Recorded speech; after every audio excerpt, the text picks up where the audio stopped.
delay in getting started this afternoon. Thanks to committee members for their patience. Members, I want to start off by thanking you all, the members, staff, and the public who chose to participate in our public hearings across the state over the last several weeks. I think we heard varying opinions. It was great to see folks engaged. And we had members, many members, not even just the folks on this committee, but several members of the House and the Senate who are not on this committee who attended those meetings and gave folks a chance to be heard about what they want this process to look like.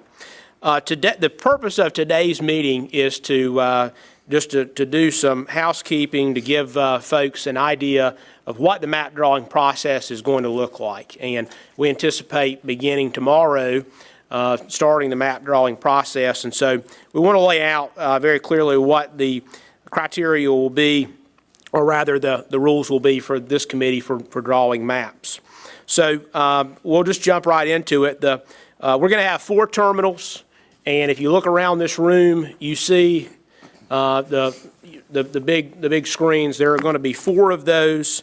One will be dedicated to the chair of this committee. One will be dedicated to the minority leader or his designee. And I should have said on the first station that it will be dedicated to the chairman or the chair's designee. And then the other 2 will be for any other committee member or any member of the House who wishes to come in and draw on those terminals. For now, the plan is to go from 9 to 5 each day. So we'll come in, gavel in at 9 o'clock. This committee room will stay open throughout the day. Those of you who have been through this before, you know it's not like a typical committee where we're always with a chair standing up here like I am right now. What we typically do, we'll gavel in and folks can go draw.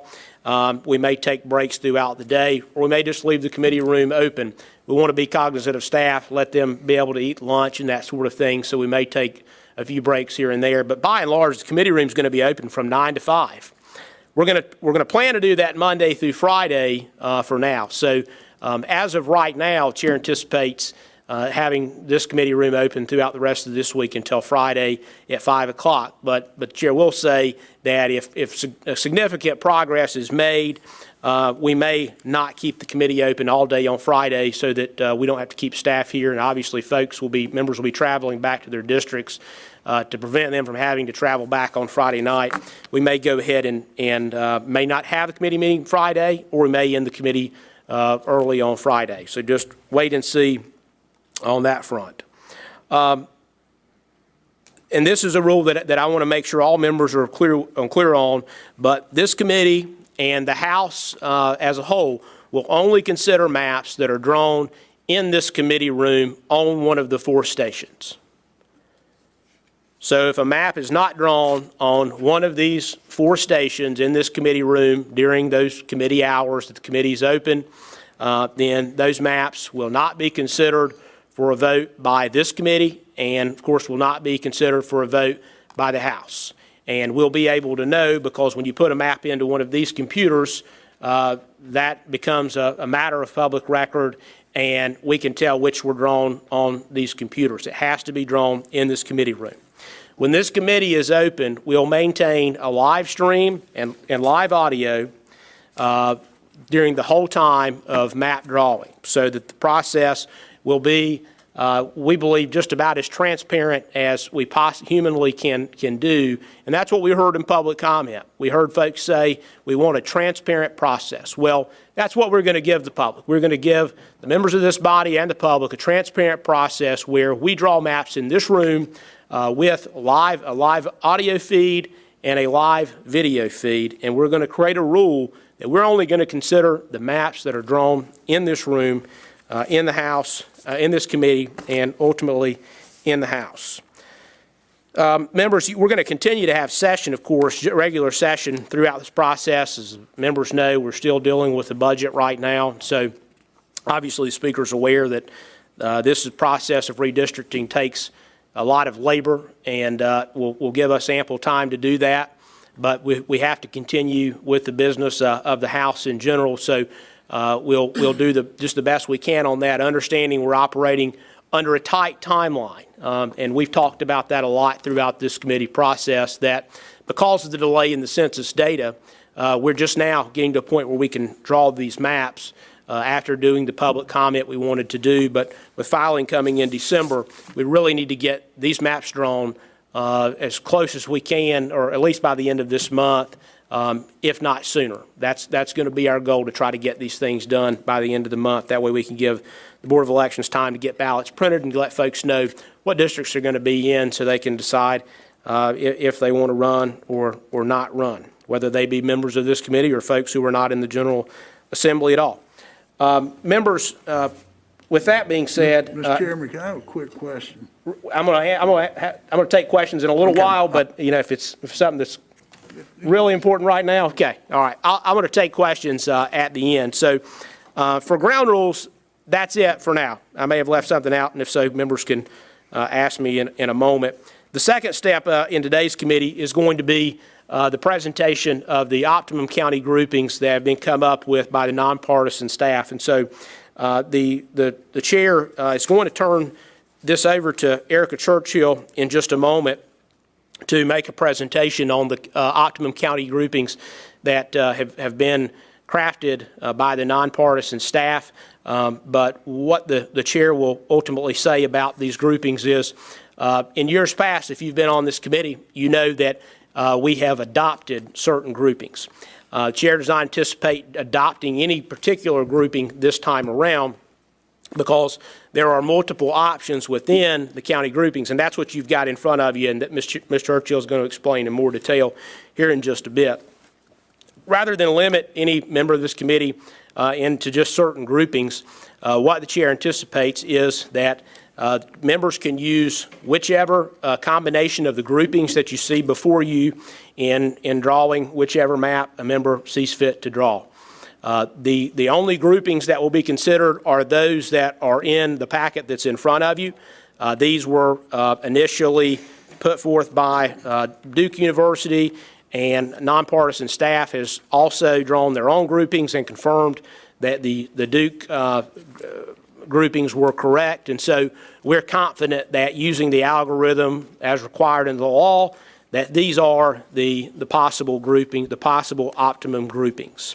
Again, I'll answer questions momentarily on that front, but with that, the chair is going to turn it over to Erica Churchill to speak to the county groupings and to also show an example of how to use the terminals when drawing the maps. Ms. Churchill, you're recognized. Thank you, Mr. Chair. As you mentioned, we as central staff were asked to take a presentation by Christopher Cooper, Blake Esselstein, Gregory Hirschlag, Jonathan Mattingly, and Rebecca Tippett from the Quantifying Gerrymandering Group, which is a nonpartisan research group centered at Duke Math. And they produced a paper entitled North Carolina General Assembly County Clusterings from the 2020 Census.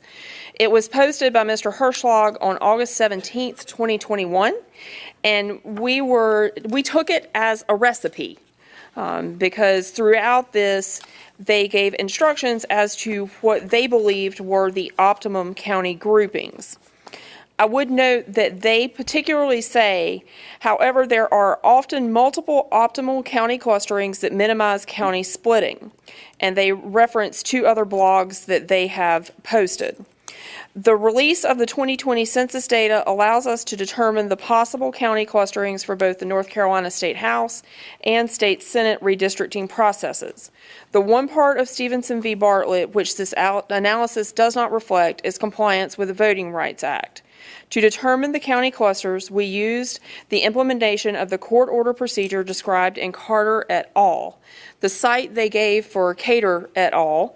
Is Optimal Legislative County Clustering in North Carolina by Daniel Cater, Zach Hunter, Dan Teague, Gregory Hirschlag, and Jonathan Mattingly, Statistics and Public Policy, Volume 7, 2020. For the State House, what you have before you in hard copy on the screen, and I believe they will be posted to the web, are the 9 maps that resulted from this paper with respect to the North Carolina State House. The very first one does not have the entire state assigned. They call this the fixed groupings. Throughout the maps that we'll go through, you will find that these will be hashtagged, a little bit of cross-hatching on them to identify these are the ones that this particular group say are the optimal. They created 33 clusters containing 107 of the 120 districts that are fixed based on determining optimal county clusters. 11 of these clusters contain one district, meaning that 11 of the 120 House districts are fixed.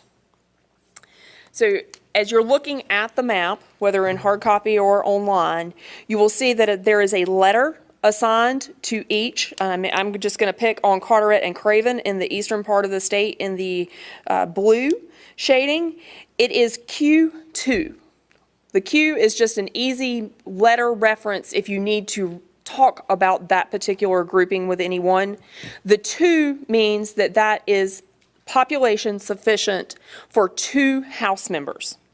The same, if you look just to the left in the gray, the green Lenore-Jones BB cluster or grouping has a 1 underneath it, meaning that would be a single member grouping. So the white areas that are left can each be assigned 2 different ways.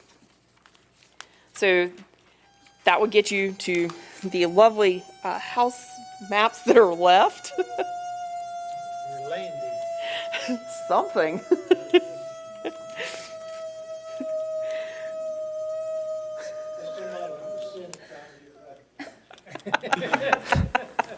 Some sort of farm animal out there, it sounds like. Lady continues to be recognized. So starting with the western area that was left kind of unassigned needs to be grouped.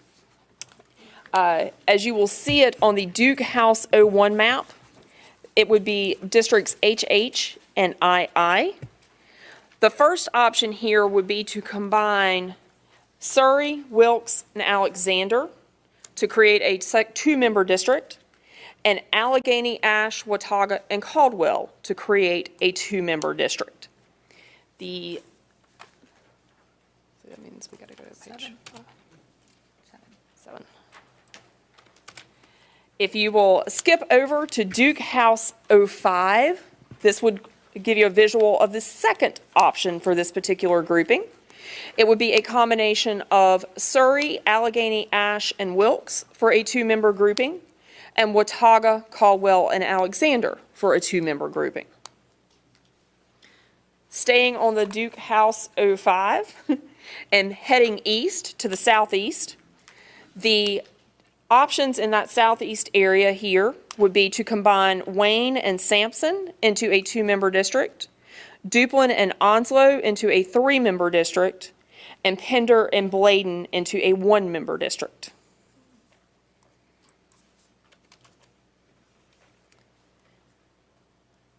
So if you just fast forward 1 to Duke House 08, the second option in this southeastern corner would be to combine Wayne and Duplin into a 2-member district, Sampson and Bladen into a 1-member district, and Onslow and Pender into a 3-member district.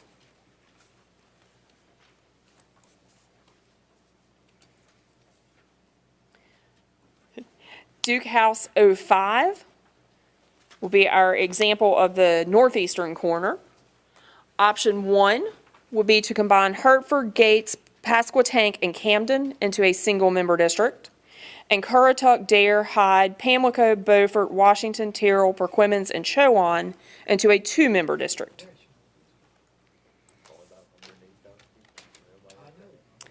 The other option in the northeastern corner, if you will go to Duke House 06, you can see a visual of that. The single-member district would be Currituck, Pasquotank, Perquimans, and Tyrrell. The 2-member district would be Beaufort, Pamlico, Hyde, Dare, Washington, Chowan, Camden, Gates, and Hertford. Each of the multi-member districts throughout all of these would need to be divided into single-member districts for compliance with Stevenson opinion.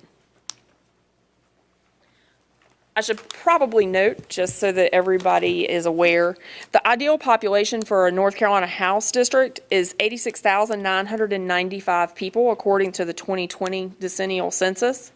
With a plus or minus 5% deviation, that leaves a range of 82,645 to 91,345 people.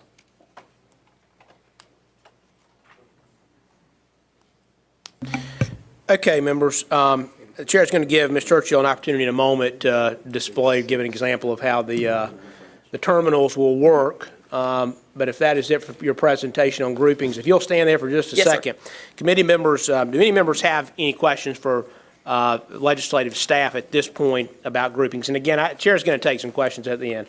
Representative Torbeck. Just if she could repeat the numbers she issued there the last time. There was 3. There was a total and the range. Okay. Ideal population for a North Carolina House of Representatives districts, 86,995, creating a plus or minus 5% range of 82,645 to 91,345 people. The chair is going to make sure that all committee members have a document showing the ideal population for each level of grouping. So for 1-member grouping, 2-member. And I know we've had that in the past, and it may have already been passed out at one of the meetings we've had. So let's make sure, if we will, we'll send that out to the committee via email, and we'll have some paper copies at the meeting tomorrow. We will actually have a laminated copy at every station. Okay, great. And we will also be glad to email that out to everyone. Yep. It has been passed out at a previous meeting. And we're going to go ahead and have paper copies for folks to be able to take with them to study if they want to. Glad to take care of that. Representative Harrison. Thank you, Mr. Chair, and thank you, Erica. If I heard you right, so did you, when you started, and I've got the article in front of me from Dr. Mattingly et al., did you say that the fixed clusters, we're working from a basis of the fixed clusters, and those represent 107 of the 120 members, is that right? And Yes, then ma'am. And then our options are to figure out how to manipulate the other white unshaded counties, and that's what we're going to be doing with the other map options. Mr. Chair. Ladies recognize your response. Yes, Representative Harrison, with the cross-hatched districts in the Duke House fixed, that would establish the groupings for 107 of the 120 districts. Of that 107, 11, or of the 33 clusters, 11 of those clusters would be single-member districts. The remainder would still need to be divided into single-member districts. So the counties in white that have no shading, no crosshatching, would be the options to combine together to create the remaining 13 House districts. And members, and for those folks listening at home, the chair is often referred to these maps as groupings, and you hear Ms. Churchill refer to them as clusters, and those are synonymous terms. Just for those listening, to make sure everybody understands. If you've been through this before, you know that. But if you're new to this committee or you're listening online and haven't watched this committee before, that may be confusing. But is that your understanding, Ms. Churchill? Yes, sir. There's actually 3 terms that I've heard for it. There's the clustering, which is the phrase that the group from Duke used in their paper, which was what I was reading from. There's also groupings, which is kind of in the court orders as well as clustering. The other phrase I've heard used to describe this is podding, or creating a pod. I believe all 3 to be completely interchangeable. That's right. That's the chair's understanding as well. Representative Harrison. Mr. Chair, if we have questions about the clusters and the process, should we ask them now of you and the committee, or do you want her to talk about the technical and then have the questions after that? At this point, if you've got a question for the chair, let's just wait. This is just questions for right now to Ms. Churchill. She's not going to leave after this.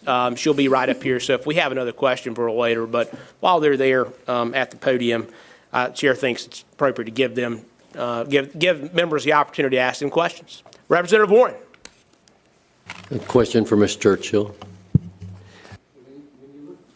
I'm sorry. When you look at the white clusters and the different iterations of them on the following maps, I noticed that the numbers stay the same within those configurations.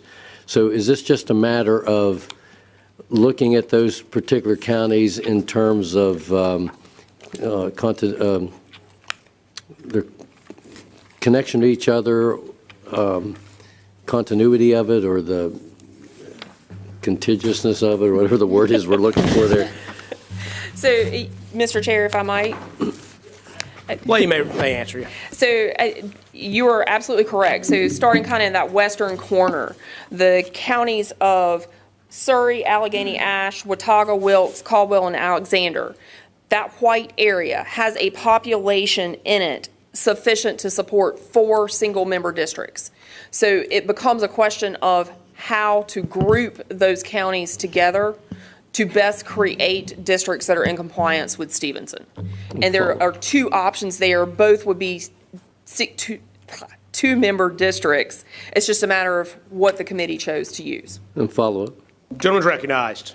So, Ms. Churchill, one of the things I noticed in the hearings I attended was some folks in the general public not having an understanding that we try to do these in terms of not breaking down counties or municipalities, but to stay within the mandates of the population, and you're staying within this cluster. That, in some cases, creates a situation where you have no choice but to comply with the district's population. Is that correct? Ladies recognized. I will attempt that one, and I'm gonna pick on the chair for just a moment, his home county of Caldwell. Join the club. As an example. According to the federal decennial census, it's 80,652 people, which is outside that ideal range of 82,645 to 91,345 for a single-member district. So it would need to be combined with some other contiguous county to create a single-member district. Or it would need to be divided with some other contiguous counties to create 2 single-member districts. That would be up to the committee how they wanted to do that. Thank you very much. Further questions or any comments for legislative staff? Representative Dixon. Thank you, Mr. Chair.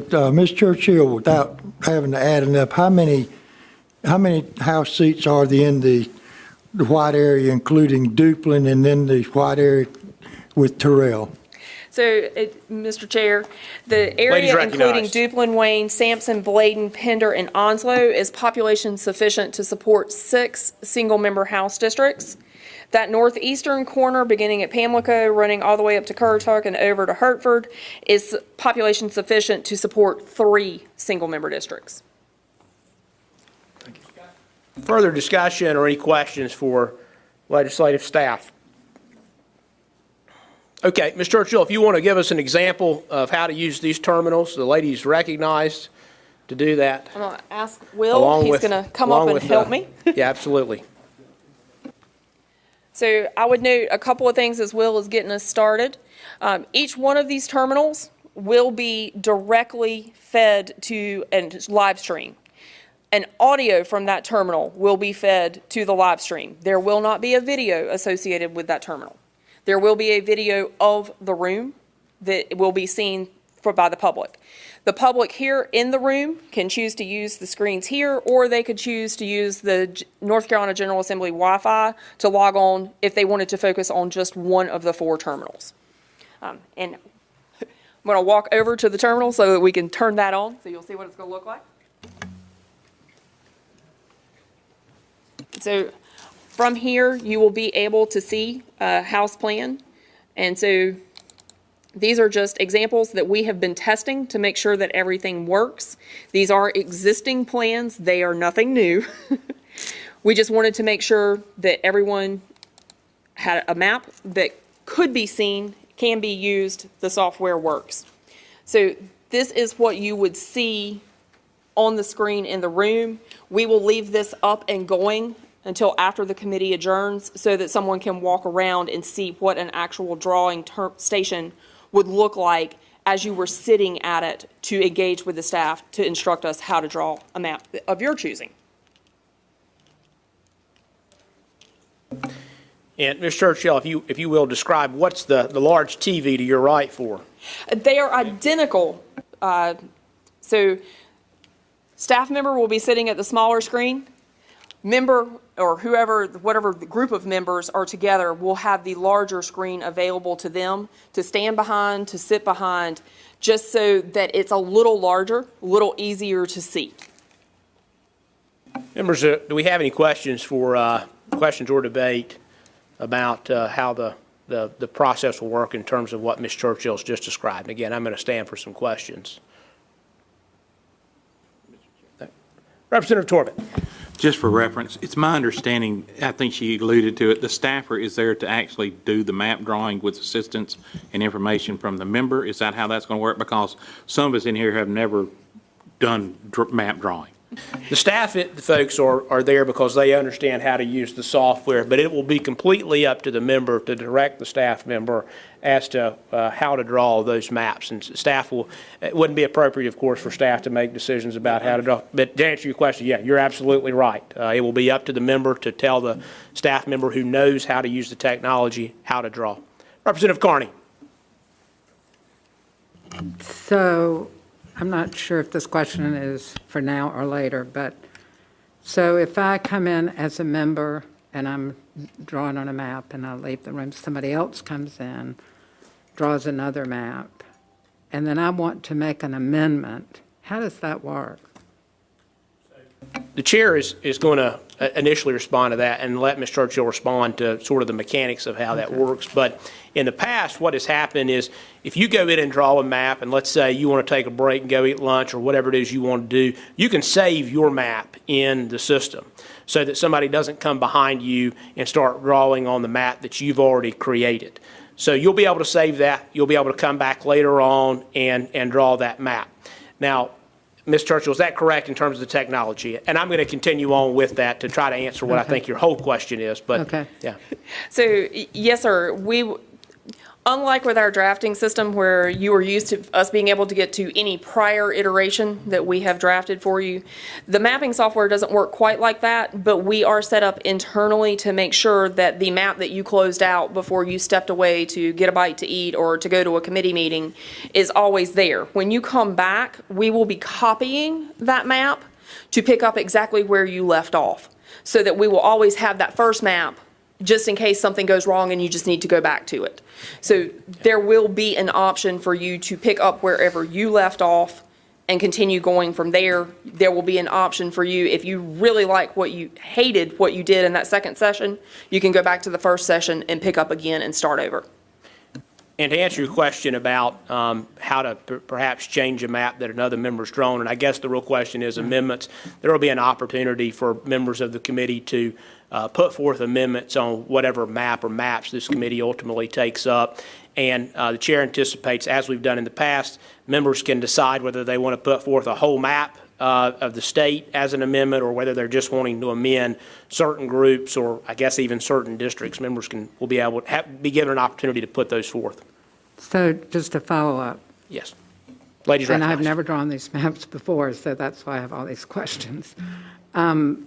So these amendments would come, our amendments would come after we have a map? Yeah.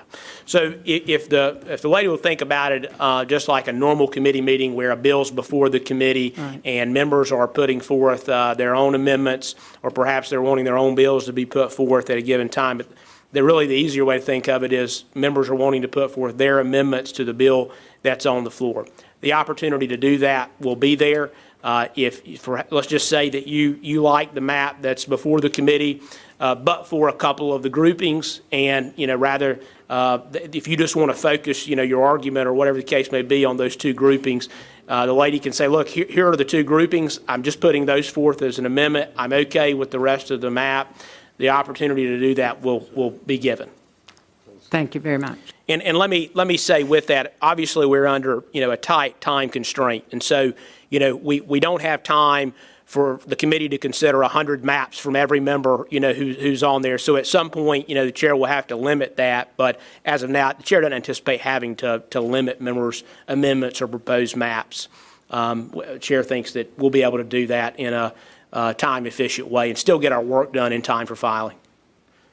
Further questions or debate, again, Mr. for Chairman. legislative staff? Representative Richardson. If I might, would it be the best practice if when we're drawing, if we're doing a map, that we articulate our reasons, like the criteria that we have listed and adopted, like communities of interest?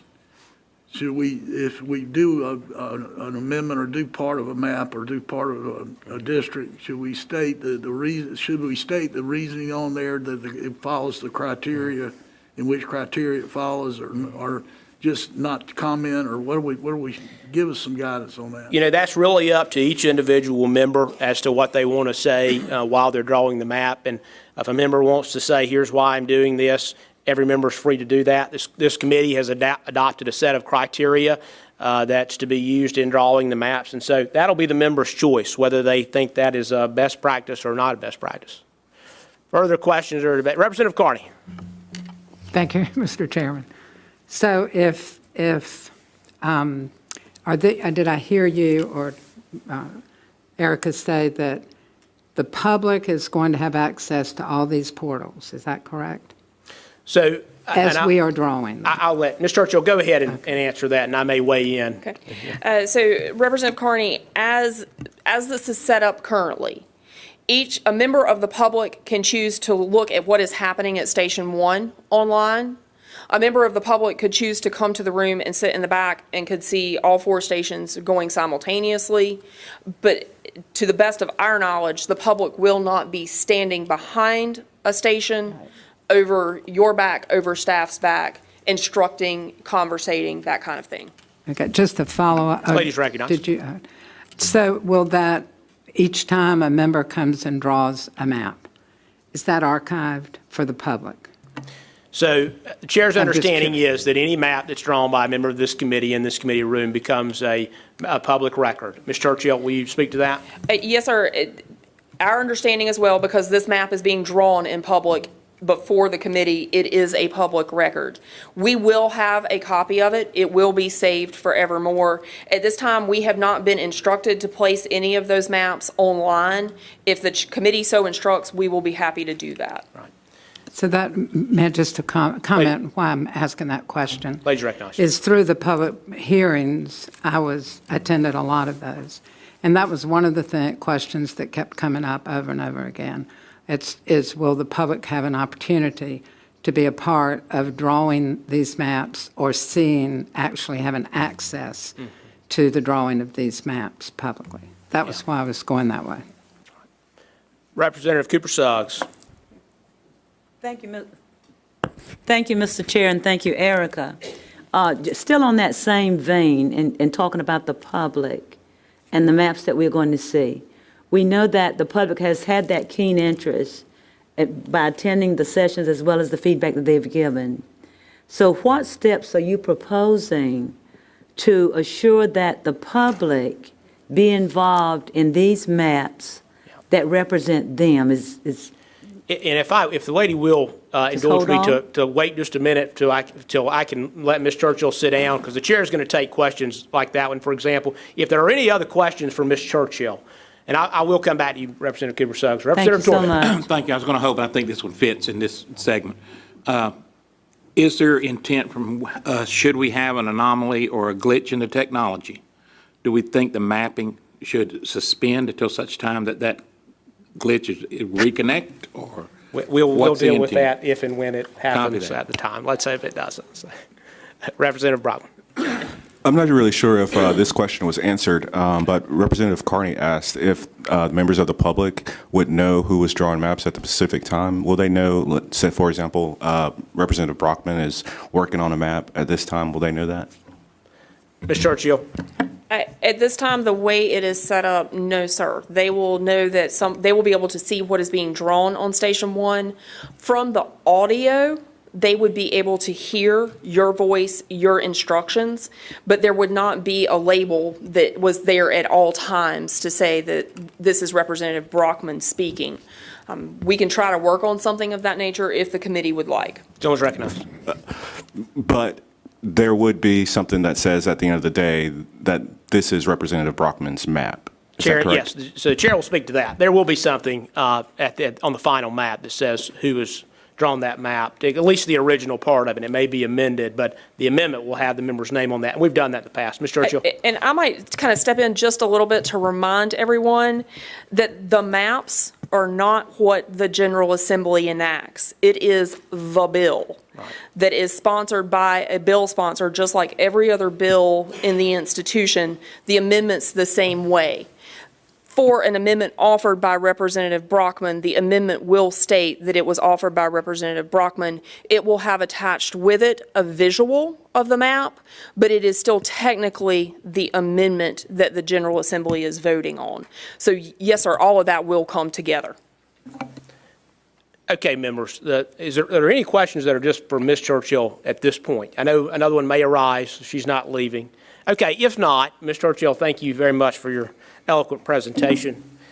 Members, the chair's going to hand the gavel over to Representative Sane and stand for questions.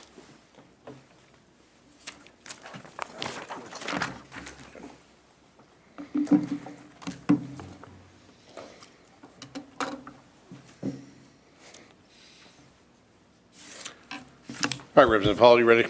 I am. And Mr. Chairman, if you will, start with Representative Cooper-Suggs. She had a question that was appropriate for the chair, but I wanted to wait until I got over here to answer it. Chair's glad to do that. Representative Cooper-Suggs.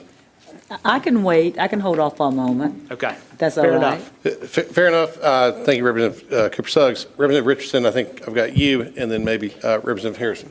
Mr. Chairman, thank you for taking these questions. When we went to these public hearings, I heard over and over and over again several themes, communities of interest, and the like. But one thing I heard repeatedly is that the public wanted input after we came up with maps before we voted on them. I know we're on a tight budget, a tight schedule, with this, and it's going to be tough.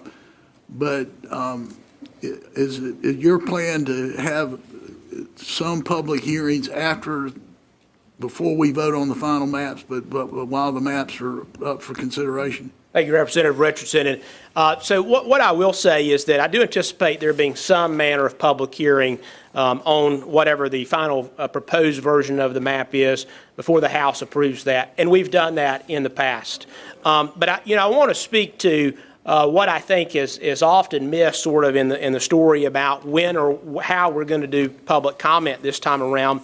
And that is the way that we're doing this, the way this committee, as well as the Senate committee, has decided to do this process is simply unprecedented. The folks on this committee could decide as a committee that we're not going to do this out in the open. The law would allow committee members, we could just simply have somebody draw these maps behind closed doors, as has been done in the past. The law would allow the use of election data to be used in these maps, and there's no binding precedent whatsoever that prevents this committee from using election data in drawing those maps and preventing the committee from doing it behind closed doors. We are voluntarily saying we don't think that's the best way to do this. We think the best way to do this is in this committee room with these screens, the technology to allow members of the public to watch what's going on, to listen to what we're saying as we're drawing these maps, to literally in real time watch us draw these maps. That has never been done before in a voluntary manner. In 2019, you were here, Representative Richardson, and many members of this committee were here. We did that in some fashion because we were court ordered to. You're a gentleman's a lawyer, and I think you'll agree there's no binding precedent from that decision, and this committee would be free to go right back to having some consultant draw these behind closed doors, put them on the floor here, and vote on them. But we're choosing not to do that. We are taking the unprecedented step of being as transparent as I believe we possibly can with the way that we're doing this committee process. Obviously, things can always be done better, and we want to do that if we can. But the unprecedented amount of transparency should not be lost, not only on the members of this committee, but the members of the public as they watch us do our business. Thank you. Representative Harrison. Thank you, Mr. Chair. Thank you, Chair Hall. Looking at Drs. Cooper, Mattingly et al.'s article, and Erica Churchill mentioned this, they say that that's the one part of the Stevenson v. Bartlett decision, this analysis does not reflect its compliance with, is the Voting Rights Act. So I sort of skimmed Stevenson v. Bartlett in anticipation of this meeting, and I'm just wondering, because that seemed to be a very important point of the Stevenson decision, is compliance with the Voting Rights Act. So so we're starting with maps that don't take that into account at all, and I'm just wondering how we're complying with that. Thank you for the question, Representative Harrison. As the lady knows, this committee's made a decision to not use race at all in the drawing of our maps. I'll also note that, as you know, there's been a lot of litigation in this state over the redistricting process in general. We've had many, many lawsuits going back to when Democrats were in the majority and since Republicans have been in the majority. Really, it's really been no different. We've had many, many lawsuits. What we've seen in those lawsuits, at least in the last few lawsuits that we've seen, is the plaintiffs in those suits that were trying to set aside those maps have said that there is no legally significant racially polarized voting in North Carolina. That's the plaintiffs and their own experts who are saying that. We've drawn maps in both 2017 and 2019 not using racial data at all. And those maps have been approved at the groupings, rather. I know the lady's question is specifically as to groupings, and I'm sort of answering the grouping and map question in one. But we've used groupings in 2017 and in 2019, not taking into account any sort of racial data at all. And courts have uniformly upheld those groupings that we've used without using racial data. So we are going to stick with the criteria of the committee and not consider any racial data at all. And based on the past precedent of doing this, we're confident that that will comply with the Voting Rights Act. Follow up. You're recognized. I appreciate that very thoughtful answer. I actually meant with regard actually to the whole mapping process, but so you anticipated my question. But I'm looking at Section 2 that provides the states that political subdivisions can't impose any voting qualification or prerequisite that impairs or dilutes on account of race or color a citizen's opportunity to participate in the political process to elect the representatives his or her choice. So how do we know, if we don't take into account race, how do we know that we're complying with the Voting Rights Act? And I kind of understood you to say that relying on past, but I'm just respond to that, and please. that's the way we know is because we've already done it. We've done it before, and courts have upheld the drawing of these maps, the groupings and the districts themselves, without this committee using any racial data at all. We've done that twice now, so I'm confident that without using racial data, we will comply with the Voting Rights Act. One more follow-up, I think. You're recognized for follow-up. Thank you. And I guess a lot of my questions have to do with compliance with the Voting Rights Act, so, and I think I understand your answer is going to be the same. So I'll move to the common cause decision that you referenced earlier, and I appreciate the committee's commitment to transparency. You did say it's a non-binding precedent, so you all don't anticipate, do you anticipate using any of the ruling from the holding from that decision to guide this process? Do y'all feel bound by any of that decision in terms of following the process that the court ordered? From a strictly legal sense, it's not a binding precedent that anyone is required to follow. But as the lady knows, based on the criteria the committee has adopted, that is something that this committee has to follow. And we've taken a lot of language out of that opinion and put it into this committee's criteria. The computers that you see here in the online audio and video, none of that is binding. We are voluntarily doing that. Frankly, we learned from that case that perhaps a better process is one that is just like we did then, like we're doing now. It's an open and transparent process.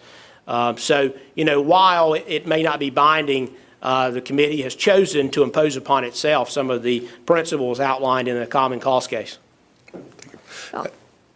I think I'm going to stop for now and let somebody else ask questions. I might have more. Thank you. Thank you, Representative Harrison. I have Representative Cooper Suggs and then Representative Hawkins. Representative Cooper Suggs, you're recognized. Thank you so much, Mr. Chair and Representative Hall.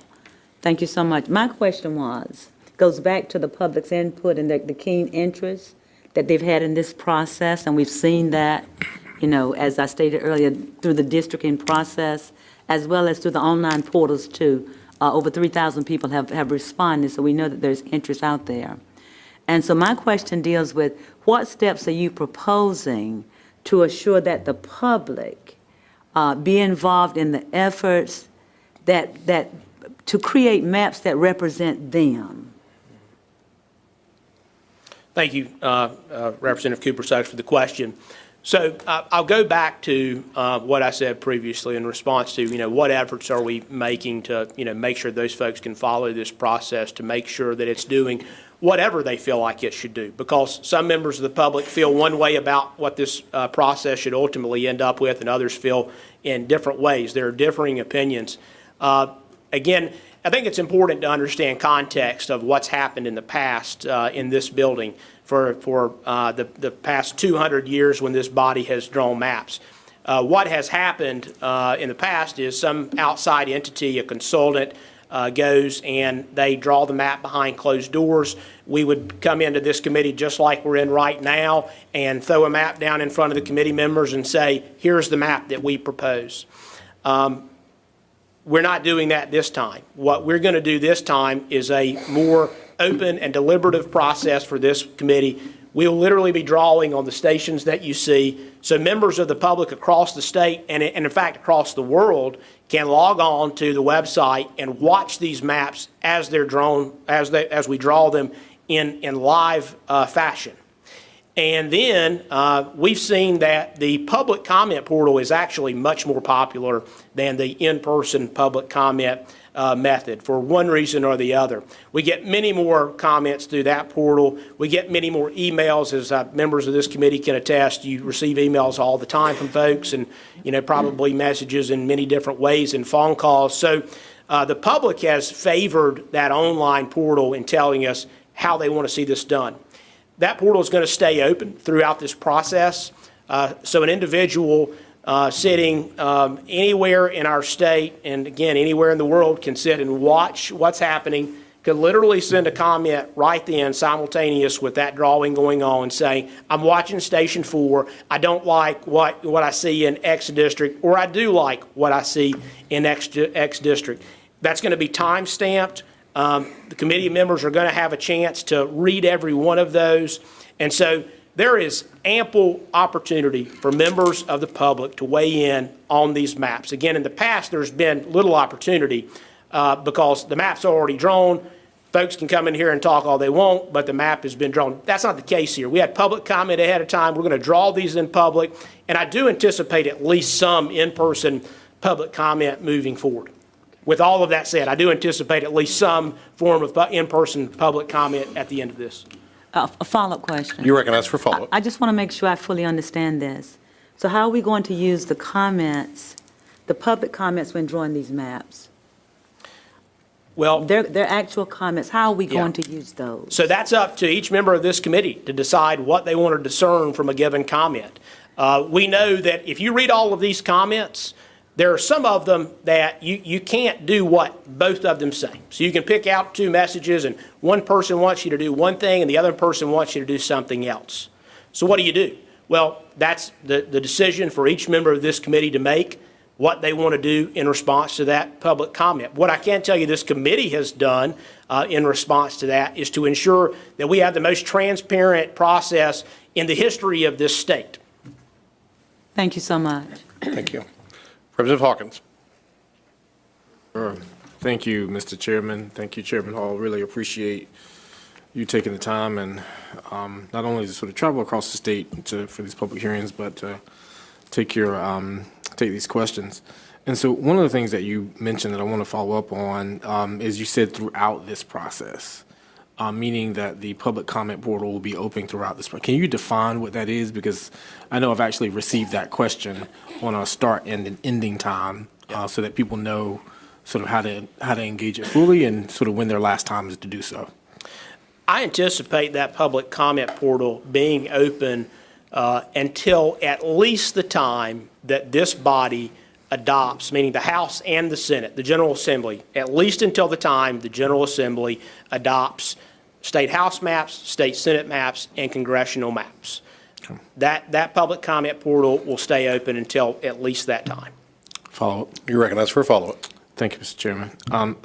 Follow-up question is around, I think, earlier yourself or Erica Churchill mentioned, hearings. And so, of course, that's probably the most popular question is if we're going to have hearings after this. And you said that would be up to this body.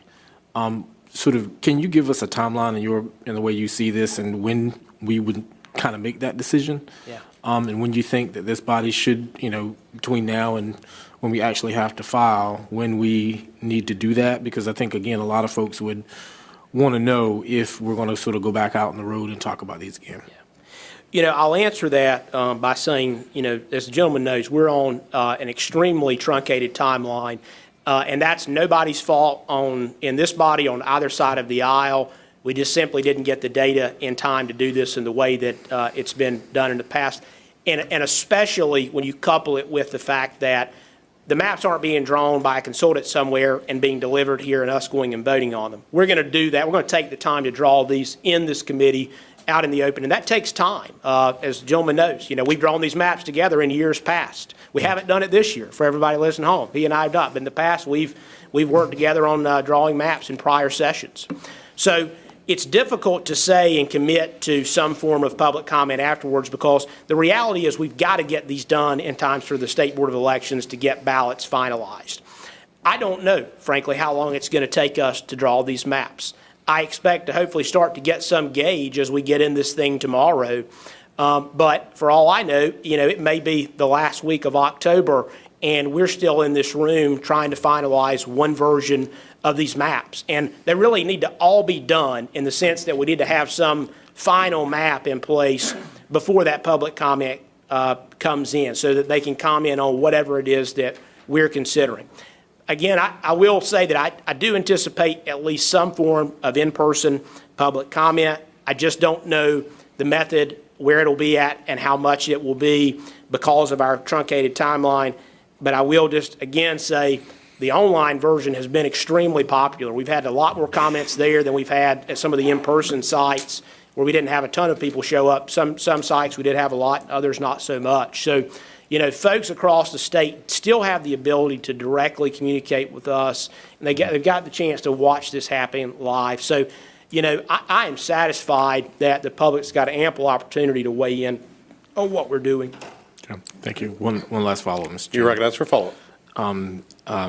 Again, to be clear, in 2019, when we worked on this project together on behalf of the citizens of North Carolina, we both had, and everyone had a keen interest in groupings because we understand that the way that counties are grouped directly relates to how districts are potentially drawn. And so one thing that came up last time, but I think we can sort of potentially get ahead of it this time, is how the committee will approve the entire map, or is it possible for us to go and approve grouping by grouping once we go through this process? Because I think, again, if you remember, a division of the vote in the 2019 session that would have given us the ability to isolate and really drill down on each individual grouping, which I think could be really helpful. But I wanted to see what the chairman thought about that ability for us to do that this go around, sort of understanding how we did operate in 2019.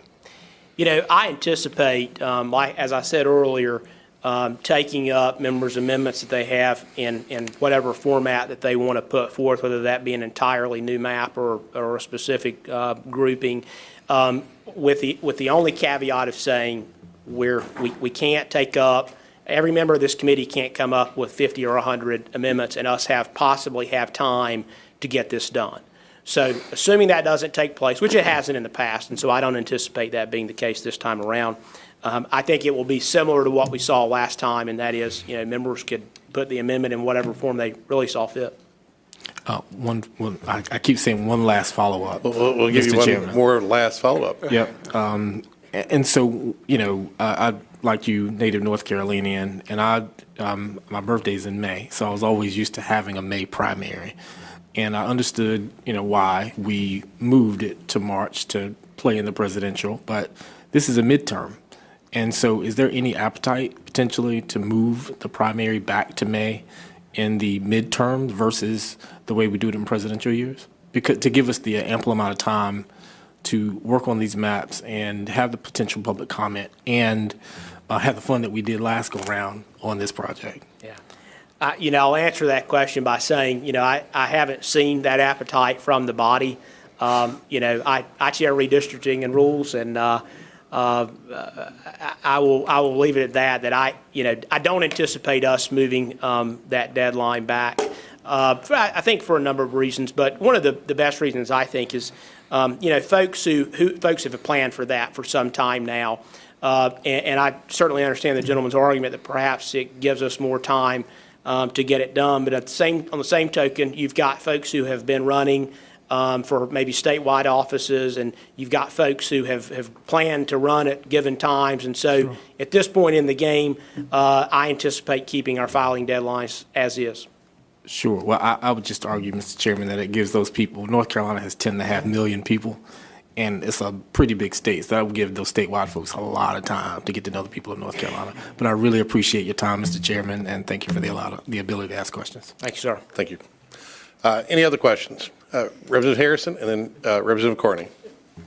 Thank you, Mr. Chair. And Chair Hall, when you were talking about us being bound by the criteria of not using race or partisan data, so any member of the House can draw a district. Will they be bound by the same criteria? Yes. So to be clear, only a map that's drawn in this room is going to be considered by this committee. And on these computers in this room, you essentially are bound by that criteria because there is no racial data or election data that's loaded into these computers. But to answer your question, yes, everybody will be bound by the same criteria. It's not that a member that's not on the committee can go draw whatever map they want to and sort of get around our rules because they're not on the committee. They must follow the criteria. Go follow up. You're recognized for follow-up. But it seems like if you come in and you might have the material with you, it might not be actually loaded in the software, but you might actually have. I just didn't know if there was some way to enforce that, or how do you plan to do that? Well, I don't plan to search every member who comes into this committee room, nor do I want to do that. I don't want to know what some of y'all have in there. But, it's one of those things where, at the end of the day, the members of this committee are elected representatives. You're elected by your constituents to come up here and do a job. And, I'm not going to, I always try not to question people's motives when they do something, and I think this falls in that same vein. So, members are free to handle those issues as they see fit, but they will follow the criteria in the sense that data is not in these computers. But I'm not gonna search their bags when they walk in. You're recognized for follow-up. Thank you. Appreciate that. And I think in 2019 we had a portal open for the public to draw maps. Yeah. Are we planning on doing that this time around? We are, and if the chair will recognize Ms. Churchill to speak to that. Yes, ma'am. Representative Harrison, there will be 2 public terminals available for use starting tomorrow morning at 9 a.m. The public will be asked to schedule in advance so that they can assure that a terminal is there during the time that they want to use it. They will be asked to bring a thumb drive or other device where they can save their work because the terminal will be reduced back to its original state when they leave. I appreciate that. I think I have 2 more questions, and they're quick, hopefully. And I don't want to belabor the point, but in the last meeting we had on August 18th, several of us had gotten together, and the advocates had proposed a public participation process and a transparency process. We also all received a letter from Caroline Fry on Friday that came from a large group of advocates asking for procedures to be followed by this committee. One of those is transparency related to third-party participation, disclosure of that. Is there any plan to the extent that folks are consulting with counsel or data people, or is there any plan for disclosure of that sort of issue? You know, in the same vein of, as chair of this committee, I'm not going to make it a practice to search people's folders or their bags when they come into this room. I'm also not going to inquire into everybody that they're talking to one way or the other. Again, we're all elected here. You've got a duty to your constituents, and you've got the decision to make as to how you want to carry out that duty. But I, as the chair of this committee, I'm not going to police who folks are talking to. I appreciate that. Just last follow-up. I don't think I was asking about policing, but just disclosure, and I think that was what the public was asking for. Thank you. Thank you. We've got Representative Carney and then Representative Hawkins. Representative Carney. Thank you, Mr. Chairman, and Representative Sane.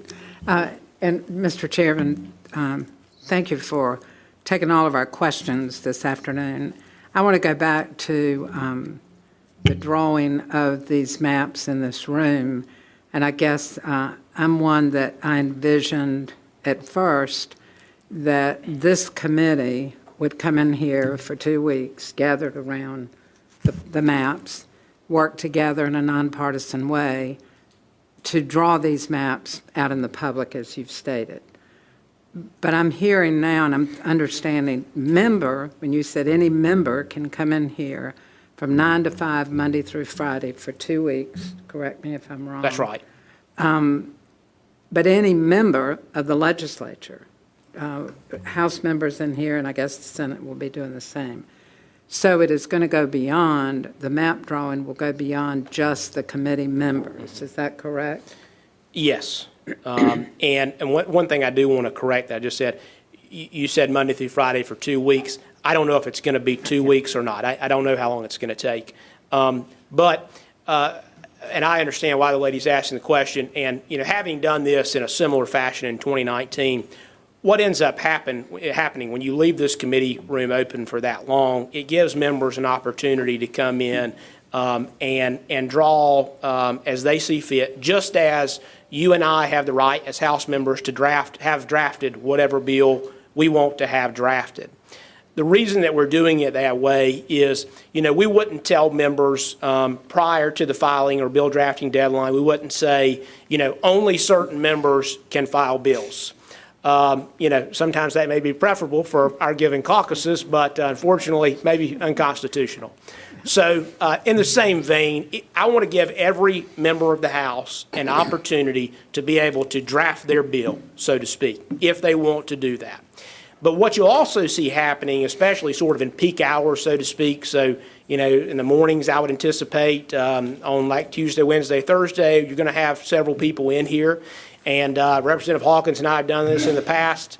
Some of those parts of the maps that we're under right now, he and I literally drew together in this committee room. I mean, substantial parts of them. We didn't have to agree on every single thing, but substantial parts of them, you know, we sat down and drew them together.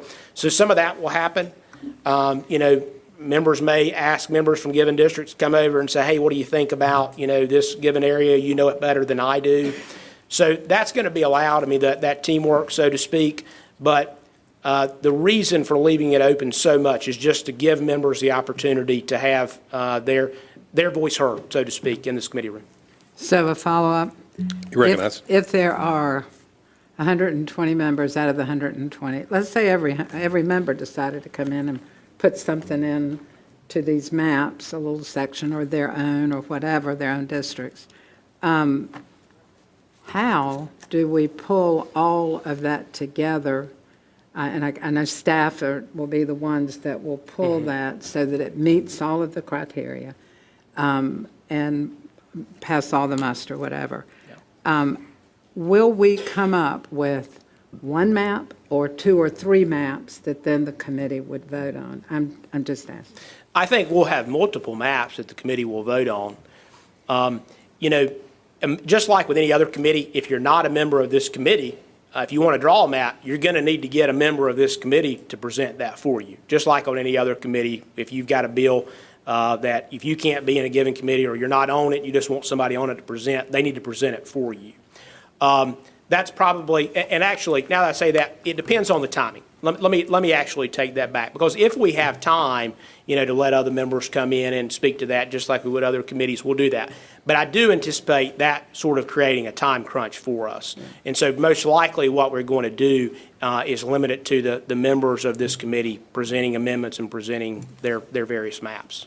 And one final, how will this be, how will we let the other members know, and of course the public is listening, how will we let them know about this process? Is there going to be an email sent out to everyone that they will understand what we're doing? We will probably send something out just to say, if you want to come in and draw, that you can. But I think that, the rules are fairly simple. Once you get in here, you see, you can go to the station and draw as you see fit. But we will make it known that all House members have the ability to come in here and draw maps during the committee period. Thank you. Thank you. Representative Hawkins. Yes, sir. Thank you so much for the second opportunity to ask questions about redistricting. The first question is around the ability for multiple language speakers to use this portal and to have their languages translated properly. Representative Torbett and I were in Durham, and he was so kind to allow for a translator, a Spanish-speaking translator, for our Spanish-speaking population to take part. And maybe this is a question for staff, since we potentially may not have in-person public hearings in the future, how are multiple languages being transferred into into the English language so that we can decipher it and make sure that they have a part in the process? Ms. Churchill. Representative Hawkins, I'm not going to commit to anything because I'm not sure what we can do with the technology, but we are absolutely happy to look into what our options are and report that back to the chair. Okay. I also heard you are Erica Churchill and you can do all things, but just putting that out there. Speaking French is not one of those things. Okay, 10-4, just had I believe to- she said not yet. Not yet, Not not yet. yet. Follow up, Mr. Chairman. You recognize her follow-up. And this is just for, full transparency, Mr. Chairman, so that the public can know that we're all, working with all cards up. Is there, any, I want to make sure that there have been no maps drawn outside this building that any of us have been privy to. Can we say that unequivocally, that that's been the case? I can't speak for other members of this committee. What I'll say is that I have not contributed to the drawing of any map at all. Awesome. Thank you, Mr. Chairman. Thank you. Representative Warren. Thank you. I posed this to the chair, but probably going to deflect it to Ms. Churchill. Could you explain what the matrix is on page 2 of this stack of maps? Ms. Churchill. I knew it. She can do anything. When you're using the word matrix, generally, I'm going to go ahead and deflect that one on over. So, Representative Warren, I'm not sure that it is a matrix in the form that many people think of when you say that word, but was our attempt to keep up with how the group from Duke was allocating the options to create the 8 different combinations for a fully assigned statewide map. So when you see the A1 option in the Duke House 01 through 04, that is associated with the western part of the state, that northwestern corner that was unassigned in the fixed map. The option 1, the combination is Surrey, Wilkes, Alexander for 2 members, and Allegheny, Ash, Watauga, and Caldwell for 2 members. And so it's just, we wanted y'all to know that we were trying to be methodical and systematic following the recipe. So it's just simply the designations they were using to tell us whether to add salt or to add sugar. Thank you, sir. Any other questions for Chairman Hall? Representative Brockman. Representative Brockman, Representative Reeves, and then Representative Harrison. I know we're not considering race, but are we considering party registration when we're drawing the maps as criteria? No. No. Representative Reeves. It's been so long. Thank you, Mr. Chair. I had a I wouldn't call them a series, but you may call them a series of questions and stuff. You're recognized for a series, sir. All right, thank you. I wanted to make sure, and I apologize if this is repeating anything.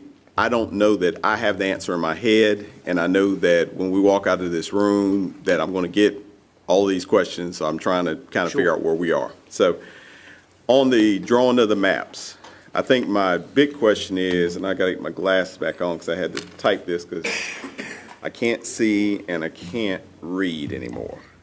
See what you guys did to me in 10 months? I had 20/20 vision when I got here. But I guess first following up on Representative Hawkins' question, and again, it's just a question we've got to ask. He asked if there have been many maps drawn outside this building. I would like to know if there have been any maps drawn inside the building. Okay. Great lawyer question. Just make sure it got asked. But no, again, I'm speaking for myself, as the gentleman understands. I can't speak for what other members have done on either side of the aisle or in the Senate, but I have not participated inside or outside in the drawing of any maps for this session. That's good. Appreciate that.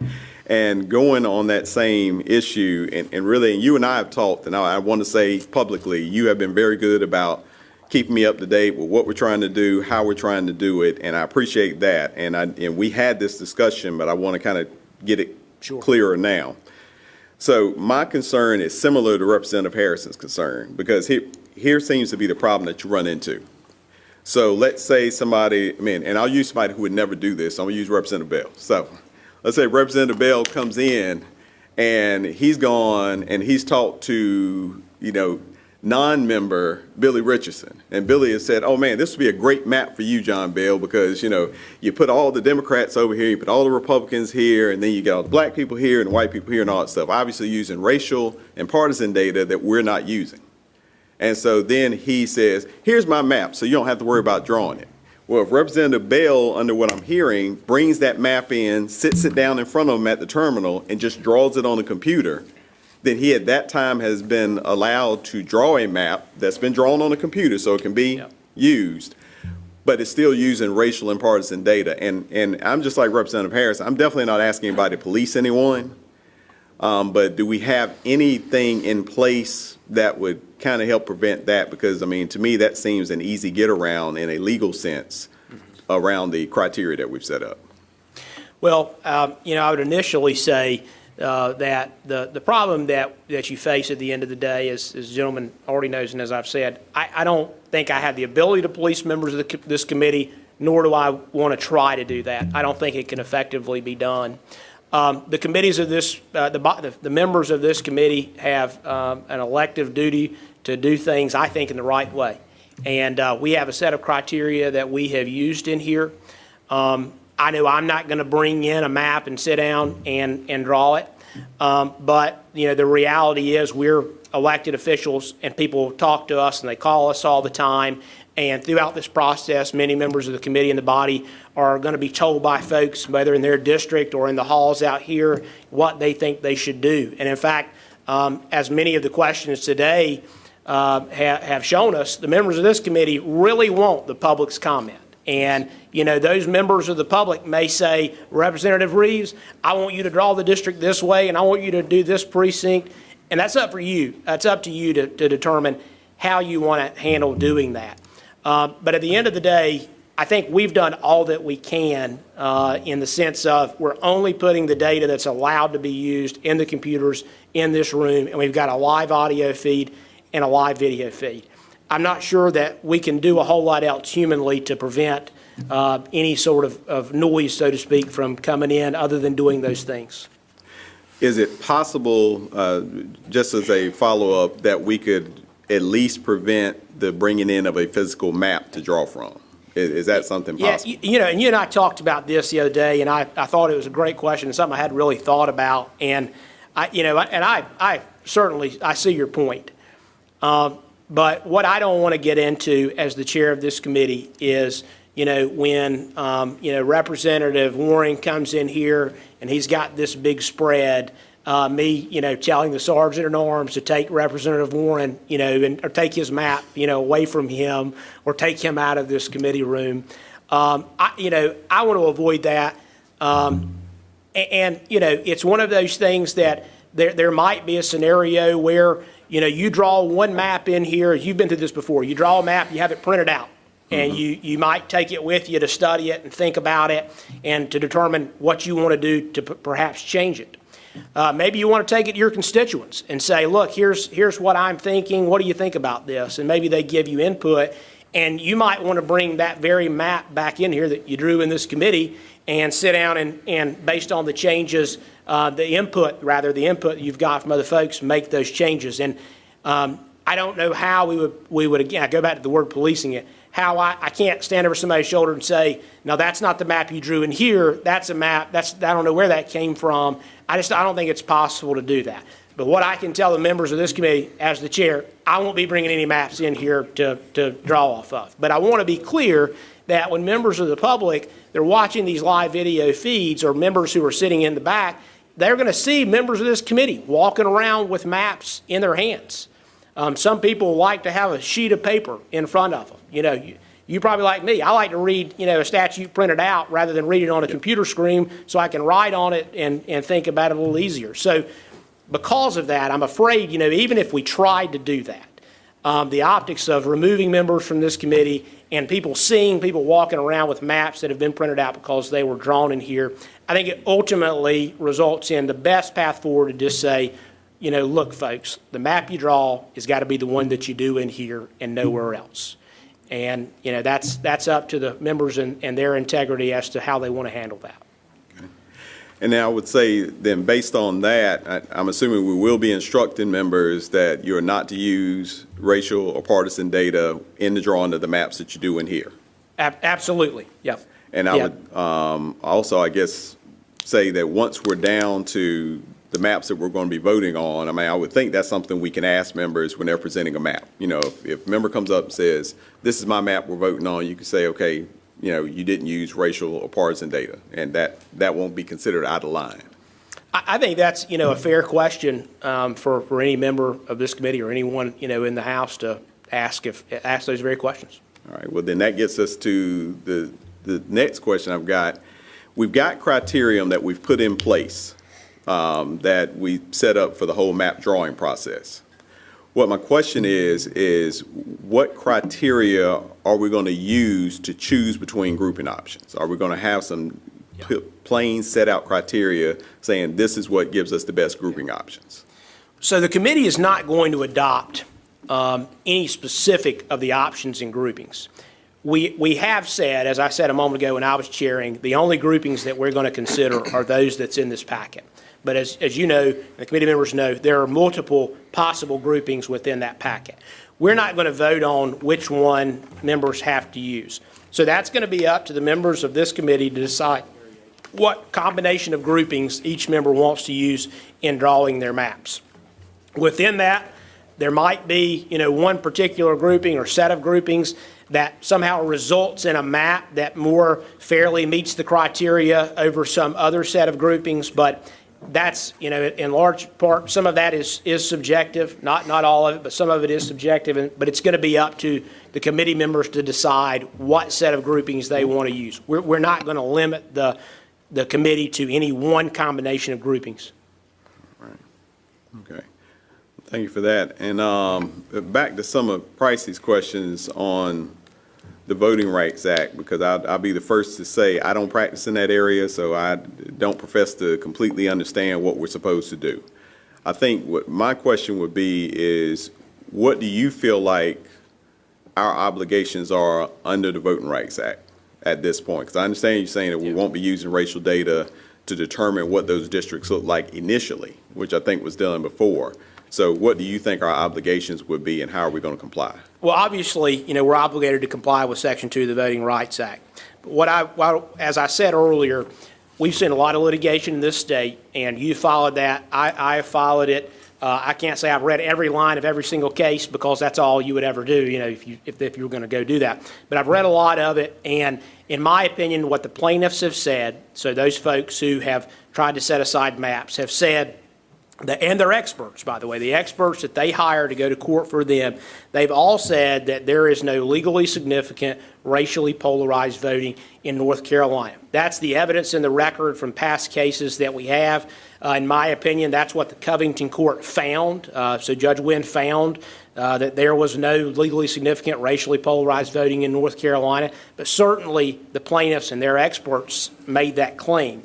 So without that, we believe, as we've done in the past 2 sessions that we've redrawn, not considering race is actually not only proper, but it's the best way forward to make sure that we are complying with not only the Voting Rights Act, but other state and federal laws. Right. Then also based on the court decisions, I heard you earlier say that we are choosing not to use partisan data, but since there's no binding precedent, was your statement about that, then what obligations do you feel like we have based on the case that talked about partisan gerrymander? Do you feel like that we have any obligations based on that case, or that that's just something we don't have to talk about? It's not a legally binding precedent. It's not an appellate, because the gentleman knows it wasn't an appellate court that made any of those decisions. So to answer the technical aspect of your question, it is not legally binding. However, we have adopted some of the opinion in our criteria. So to the extent that we adopted it into our criteria, that's binding on this committee. We've also taken some things that we didn't really adopt as criteria, but simple instructions to the committee that was in that case, and that is all of these computer stations that we see around, the live audio, live video, we're voluntarily doing that. Again, not binding on us at all. There is certainly no state law that requires this body to have TV cameras to watch us do anything. I mean, we have to have open meetings when the body's meeting, but there's no law that requires us to be transparent in this process. We are voluntarily choosing at every single step along this line. We are going above and beyond what the law requires us to do, in my opinion, in terms of transparency. All right.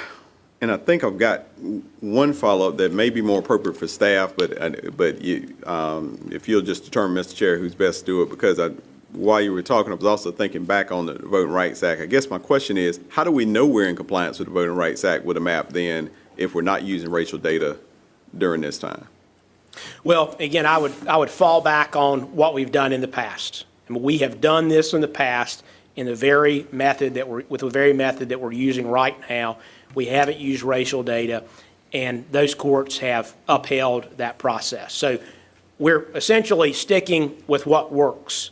As the gentleman knows, this is an ever-evolving body of law around redistricting. All we can do is try to stick with what we know works based on past precedent. And in this particular instance, we're confident, just as we've done in the past, that we should not use racial data at all, and that doing so will be in compliance with all state and federal laws. Okay, and I'm going to repeat what I think I'm hearing, and just tell me if I'm accurate. So if I'm hearing you correctly, we won't be doing anything proactively to see if we're in compliance. What we'll be doing is we'll draw maps, and that it's our belief that those maps will comply, and then if the courts tell us they're not in compliance, then that will be when remedial measures would be taken. In my opinion, not using racial data will ensure that we are in compliance with those laws. So yes. Okay, got it. And when we get down to the point on voting on these maps, I mean, are we going to do any kind of culling? Like, I'm with you in the sense I want this to be more of an efficient process. And if I'm hearing correctly what our process is, in theory, 120 members can walk in here and draw 120 maps, and then can have 120 amendments, which could really kind of have us all over the place. Is there anything that we're doing to kind of cull this down so that we're not voting on 120 maps when we make our committee vote? Well, the gentleman may want to address that in caucus before we vote on these maps. But outside of that, it's one of those things that I don't know how many we're going to have. I mean, I don't want to sit here and say, now, look, we're only going to consider 10 maps, so come up with your best 10. I don't want to do that. I want to give members of this body who are elected the opportunity to be heard. On the floor, people can put forth amendments all day, just like we see them often do. And so we don't want to limit that, but what I'll say is, if we get in here as a committee and we've got a ton of these amendments and proposed maps coming in, at some point, and the chair, I will say, I will talk to you about this ahead of time. At some point, you and I are going to have to get together and say, we're going to have to talk to the folks in our respective caucuses and limit the number of maps and amendments that we're putting forth in this committee and tell them, save it for the floor. If you want to put it forth on the floor, they're certainly welcome to do that. But what I'll commit to is an interactive process with you, especially, and really all the members of this committee, that we try to get it done in an efficient process, and that may take, you and I putting our heads together and figuring out which amendments we should take up in this committee and which may need to wait for the floor. All right. Well, I think those are my questions. Thank you. Thanks, sir. Next, Representative Harrison. Thank you, Mr. Chair. And Mr. Chair, I apologize for the barrage. And I think these are really simple questions. If I heard Erica correctly, the public can draw maps on public terminals that are set up, but not in this room or in 544. Is that accurate? Ms. Churchill. Yes, Representative Harrison, that is accurate. The drawing stations in room 544 and 643 are reserved solely for members of the General Assembly. So as a follow-up to that, did I hear that we're only considering maps that are drawn in this room and in 544? And if that's the case, then what are we doing with the public's maps? So, Mr. Chairman, sorry. So if a member of the public comes in, and as I said earlier, just like any other bill, one of your constituents or the member of the public may say, look, Representative Harrison, here's what I think you should do. You're obviously welcome to take a look at that. And herein lies sort of the friction between, the position that Representative Reeves talked about and what you're saying right now. So if I'm to say as the chair of this committee, you cannot bring a map in here, period. Well, if one of your constituents says, Representative Harrison, I went to the portal downstairs, I drew this map, and I really think this is a good idea, and you agree with it, if we had that rule in place, you wouldn't be able to bring that map in this room. You wouldn't be able to take into account that's literally public input that you wouldn't be able to take into account. So the maps that we take up must be drawn in this committee room. Now, we'll talk about maps that are drawn, downstairs, but with the same data loaded into the computers and how we'll go about handling that, if a member literally wants to take one of those up. But what I anticipate right now is requiring that it be drawn in this committee room. I appreciate that, and I just have one question. I think I'm done. I must have missed the Congressional Map Discussion. Have we talked about that? When does that happen? So one thing I do want to clarify. So in this room, we won't be drawing any state Senate maps. Just as, we're not going to let them screw up our state House maps, so they're not going to be able to draw ours. The congressional map, so I think technically, and staff can correct me if I'm wrong, I think the data is in there right now to be able to draw a congressional map. Is that right, Ms. Churchill? Just general. Okay, so you could start on a congressional map if you wanted to. That's up to each member of this committee. I know my hope is that we sort of tackle the state House map first as a committee. So if you're drawing, just know the first map that I anticipate taking up as a chair is going to be the state House map. So you need to work on that one first if you want it to be ready to go to put forth whatever your amendment may be. And then after that, at some point, we'll do the congressional map. If I could follow up then, You're asking us for follow-up. So, and I'm sorry if you've said this, so when do you think we're going to be done with all these maps in terms of us enacting them? I really don't know when we're going to be done. What I'll say is that I believe we need to be done by the end of this month. We may have a few more days past that the State Board of Elections can still give us turnaround. But the mindset that I've had is let's get this done by the end of October. That way everyone gets ample time to know what districts are going to look like. The State Board of Elections can get things done. But, the problem is, we are drawing the whole map for the first time, I guess, since 2011. And what we've done, since I've been in this body, I've been through this process a number of times, but it's always typically been with a more limited part of the map that we're required to redraw. So that's one of the issues, and that is This is so unprecedented. We have never done it this way. This body has never drawn the whole map in complete public view with live audio, live video. We don't know how long that process is going to take, but the goal is to get it done by the end of October. Yeah. Representative Carney.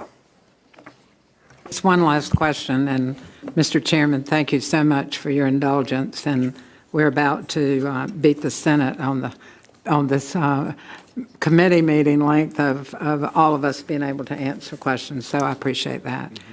I'm just hung up on the maps being drawn in this room, and I'm trying not to be, because on one hand, we're stating that the only maps we will consider will be the maps that are drawn on these computers in these rooms. But now I'm hearing that it doesn't preclude someone coming to me from the public and giving me information and a map, and then I come in here and transport it into the portal.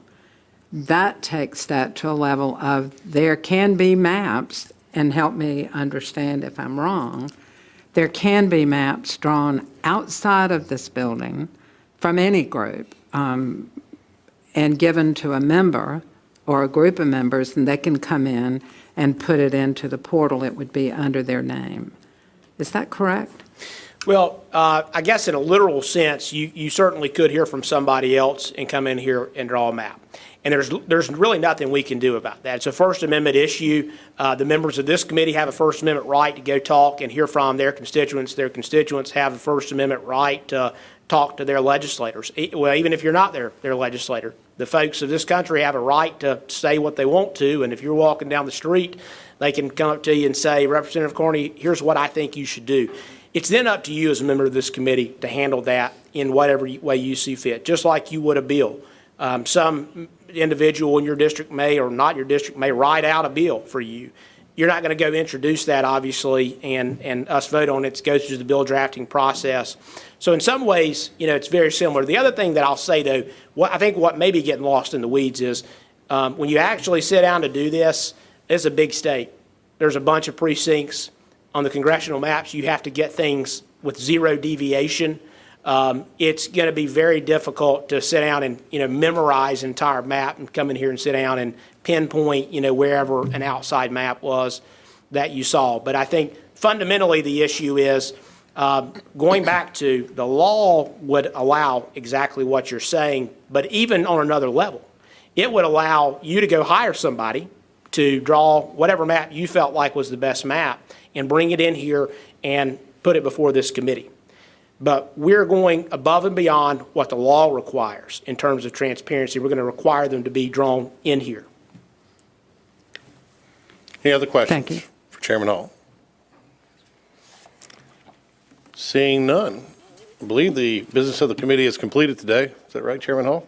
That's right, Chairman Sain, and the members, we'll be back in here at 9 o'clock in the morning.